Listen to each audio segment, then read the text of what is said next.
ഇടുക്കി വിഷനിലേക്ക് എല്ലാവർക്കും സ്വാഗതം. ഇന്ന് ഞാൻ വന്നിട്ടുള്ളത് കിച്ചൺ ടിപ്സുമായിട്ടാണ്.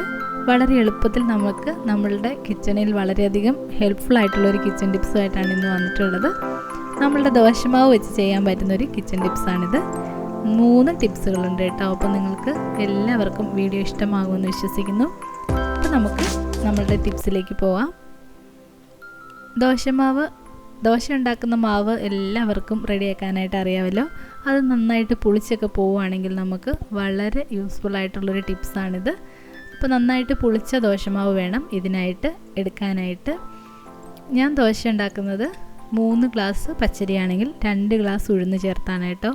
അപ്പോൾ 2 ഗ്ലാസ് ഉഴുന്ന് ചേർക്കുമ്പോൾ നല്ല മയമായിരിക്കും. നമ്മളുടെ റേഷൻ പച്ചരി ആണെങ്കിൽ പോലും നല്ല ടേസ്റ്റി ആയിട്ടുള്ള ദോശ കിട്ടും. പിന്നെ നല്ല ഇനം പച്ചരികളൊക്കെ ആണെങ്കിൽ വാങ്ങിക്കുന്നതെങ്കിൽ നിങ്ങൾക്ക് ഉഴുന്നിൻ്റെ അളവ് കുറയ്ക്കാം. ഒരു 1.25 മതിയാവും കപ്പ്. അപ്പം ദോശയുടെ മാവ് ഇവിടെ റെഡിയാണ്. നന്നായിട്ട് പുളിച്ചു പോയ ദോശയുടെ മാവാണെങ്കിൽ പോലും നമുക്കിത് നന്നായിട്ട് യൂസ് ചെയ്യാനായിട്ട് പറ്റും. അപ്പം നിങ്ങൾ കുറച്ച് മാവ് മതി കേട്ടോ നമുക്ക് ഈ ടിപ്സ് ചെയ്യാനായിട്ട്. അപ്പം ഞാനതൊരു കുറച്ച് മാവ് ഞാനെടുത്ത് മാറ്റുന്നുണ്ട്. നമ്മൾ ദോശയൊക്കെ ഉണ്ടാക്കി കഴിഞ്ഞതിന് ശേഷം ആ പാത്രത്തിലുള്ളത് എടുത്താലും മതിയാവും. അപ്പോൾ വീഡിയോയിലേക്ക് വേണ്ടിയിട്ടാണ് ഞാനിങ്ങനെ ദോശമാവ് എടുക്കുന്നത്. കുറച്ച് ദോശമാവ് ഞാൻ എടുത്തിട്ടുണ്ട്. ഇനി നമ്മളുടെ ടിപ്സിലേക്ക് പോകാം. കണ്ടോ, നമ്മളുടെ സോസ് പാന് പാലൊക്കെ തിളപ്പിച്ച് കഴിയുമ്പോൾ വല്ലാതെ കരിഞ്ഞ് കളറൊക്കെ മാറിയിരിക്കുന്ന ആ സോസ് പാനാണ്. അപ്പോൾ അത് നന്നായിട്ട് നീറ്റാക്കുന്നത് നമ്മളുടെ ദോശമാവാണിന്ന്. നല്ല ക്ലിയർ ആയിട്ട് കിട്ടും കേട്ടോ. നിങ്ങളെല്ലാവരും പരീക്ഷിച്ച് നോക്കുക. നന്നായിട്ട് നമുക്ക് യൂസ്ഫുൾ ആകുന്നൊരു ടിപ്സാണ്. അപ്പം ചിലർക്ക് സോപ്പ് ഓയിൽ അതുപോലെ തന്നെ സോപ്പൊക്കെ അലർജി ഉള്ളവരുണ്ട്. അവർക്കൊക്കെ ഇത് വളരെയധികം ഹെൽപ്ഫുൾ ആകും. നമ്മളുടെ സോസ് പാൻ നമുക്ക് വൃത്തിയാക്കാം. നേരത്തെ എടുത്തു വച്ചിരിക്കുന്ന ദോശമാവിൽ നിന്നും കുറേശ്ശെ നമുക്ക് നമ്മളുടെ ആ ഒരു സോസ് പാനിലേക്ക് തേച്ച് കൊടുക്കാം. നന്നായിട്ട് തേച്ച് കൊടുക്കണം. എല്ലാ വശങ്ങളിലും പറ്റുന്ന രീതിയിൽ നന്നായിട്ട് നമുക്ക് തേച്ച് കൊടുക്കാം. കറയുള്ള വശങ്ങളിലൊക്കെ നന്നായിട്ട് തേക്കുക. നല്ല ഹെൽപ്ഫുള്ളാണ് കേട്ടോ. നമുക്ക് കിച്ചണിൽ വളരെയധികം യൂസ്ഫുള്ളാണ്. ഞാനിവിടെ നന്നായിട്ട് തേച്ച് കൊടുത്തിട്ടുണ്ട്. ഇനി നമുക്ക് 3 മിനിറ്റ് വെച്ചാൽ മതിയാകും. കുറച്ച് സമയം മതി. അതിനുശേഷം നമുക്ക് കഴുകി കളയാം. അപ്പോൾ നിങ്ങളുടെ വീട്ടിലുള്ള പാത്രത്തിൽ കറയൊന്നും ഇല്ലയെന്നുണ്ടെങ്കിൽ അപ്പം തന്നെ നമുക്ക് കഴുകി കളയാം കേട്ടോ. ഞാനിവിടെ കുറച്ച് കറയുണ്ടായിരുന്നു, അതുകൊണ്ടാണ് ഞാനൊരു 3 മിനിറ്റ് വെച്ചത്. ഇതുപോലെ നന്നായിട്ട് നമുക്ക് വാഷ് ചെയ്തെടുക്കാം. പിന്നെ നമ്മളുടെ അലുമിനിയം പാത്രമാണെങ്കിലും നമുക്കിതുകൊണ്ട് കഴുകാം. അതുപോലെ തന്നെ നമ്മളുടെ നോൺ സ്റ്റിക്ക് പാത്രമാണെങ്കിലും കഴുകാം. നോൺ സ്റ്റിക്ക് പാത്രമാണെങ്കിൽ നിങ്ങളൊരു സ്പോഞ്ച് ഉപയോഗിച്ച് വേണം കഴുകാനായിട്ട്. സ്ക്രബ്ബർ ഉപയോഗിക്കരുത്. കണ്ടോ, നല്ല കളർ വന്നു, നന്നായിട്ട് വൃത്തിയായി. അതുപോലെ തന്നെ സോപ്പൊക്കെ അലർജി ഉള്ളവർക്കൊക്കെ വളരെയധികം ഉപകാരപ്പെടും. അപ്പം നമുക്ക് അടുത്ത ടിപ്സിലേക്ക് പോവാം.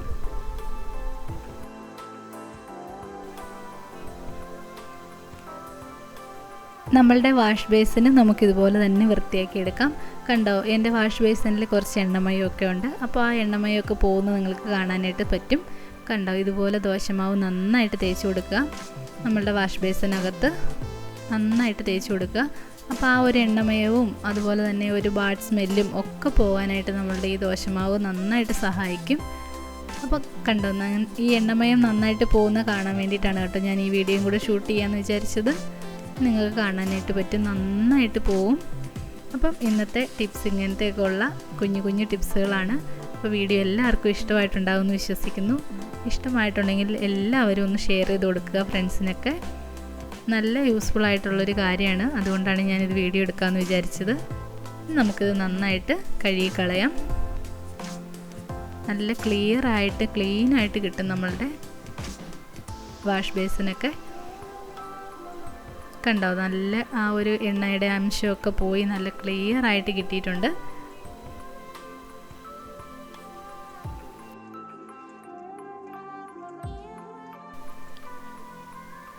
അടുത്ത ടിപ്സ്, നമ്മളുടെ വെള്ളിക്കൊലുസ് നല്ല കളർഫുള്ളായിട്ട് നല്ല വെള്ളിയുടെ കളറിലേക്ക് വരും. നമുക്ക് ഈ ദോശമാവ് കൊണ്ട് എങ്ങനെയാണത് പറ്റുന്നതെന്ന് നോക്കാം.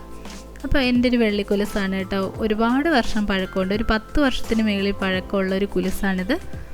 കല്യാൺ ജ്വല്ലേഴ്സിൽ നിന്ന് മേടിച്ചതാണ്. നല്ല വെള്ളിയാണ് അവരുടെ വെള്ളി. കറക്കമൊന്നുമില്ല അധികം. അപ്പം നിങ്ങൾക്ക് വേണമെന്നുണ്ടെങ്കിൽ മേടിച്ച് നോക്കാം. എനിക്ക് കുറേ കടകളിൽ നിന്നൊക്കെ വാങ്ങിച്ചിട്ട് കറുത്ത് പോകുമായിരുന്നു വെള്ളി ഇട്ട് കഴിയുമ്പോഴത്തേനും. പക്ഷേ ഇവരുടെ ഒരു വെള്ളിക്കുലുസ് വാങ്ങിച്ചിട്ട് കറക്കാറൊന്നുമില്ല. അപ്പോൾ ആ ഒരു കുലുസ് നമുക്കൊന്ന് വൃത്തിയാക്കി നോക്കാം. ഞാനതൊരു 2 മിനിറ്റത്തേനൊന്ന് വെള്ളത്തിലിട്ട് വെക്കുന്നുണ്ട്. പച്ചവെള്ളമാണ് കേട്ടോ, സാധാ വെള്ളമാണ്. ഇനി നമുക്കെടുത്തിട്ട് നമ്മളുടെ ദോശമാവ് ഒന്ന് തേച്ച് കൊടുക്കണം അതിലേക്ക്. നല്ല കളർ വരും നമ്മളുടെ കുലുസിന്. അപ്പോൾ അങ്ങനെ വളരെയധികം ഉപകാരപ്രദമാണ് നമ്മളുടെ ദോശമാവ്. അപ്പം പുളിച്ചു പോയെങ്കിലും അല്ലെങ്കിൽ മിച്ചം വന്നെങ്കിലും ഒന്നും നിങ്ങളത് കളയാൻ പാടില്ല. സൂക്ഷിച്ച് വെച്ച് ഇതുപോലെയുള്ള കാര്യങ്ങൾക്കൊക്കെ ഉപയോഗിക്കുക. കണ്ടോ, ഇനി ഒരു പഴയ ബ്രഷാണ് കേട്ടോ. പഴയ ബ്രഷ് വെച്ചിട്ട് നന്നായിട്ട് ഈ ദോശമാവ് അതിലേക്കും തേച്ച് കൊടുക്കാം.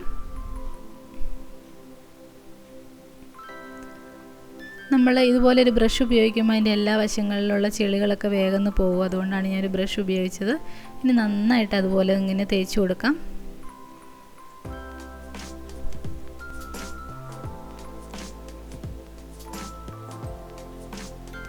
അങ്ങനെ നമ്മളുടെ 2 കൊലുസും ഞാൻ നന്നായിട്ട് തേച്ച് റെഡിയാക്കി വെച്ചിട്ടുണ്ട്.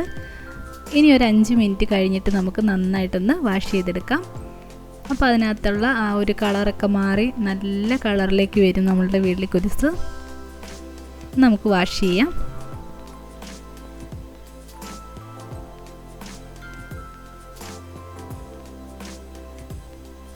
അപ്പോൾ ഞാൻ നന്നായിട്ട് കഴുകി എടുത്തിട്ടുണ്ട്. കണ്ടോ, ഇപ്പം നമ്മുടെ കളറൊക്കെ മാറി നമ്മുടെ വെള്ളി നല്ലൊരു കളറിലേക്ക് വന്നിട്ടുണ്ട്. അപ്പം ഇന്നത്തെ ടിപ്സ് എല്ലാവർക്കും ഇഷ്ടമായിട്ടുണ്ടാകുമെന്ന് വിശ്വസിക്കുന്നു. ഇഷ്ടമായിട്ടുണ്ടെങ്കിൽ സബ്സ്ക്രൈബ് ചെയ്യാനും ലൈക്ക് ചെയ്യാനും ഷെയർ ചെയ്യാനും ഒന്നും ആരും മറക്കല്ലേ. തുടർന്ന് വന്ന വീഡിയോസൊക്കെ കാണുവാൻ എല്ലാവരും ശ്രമിക്കുമല്ലോ. അപ്പോൾ നല്ല നല്ല ടിപ്സും വ്ളോഗ്സും കുക്കിംഗ് വീഡിയോസും ഒക്കെ ആയിട്ട് ഞാൻ ഇനിയും വരുന്നതായിരിക്കും.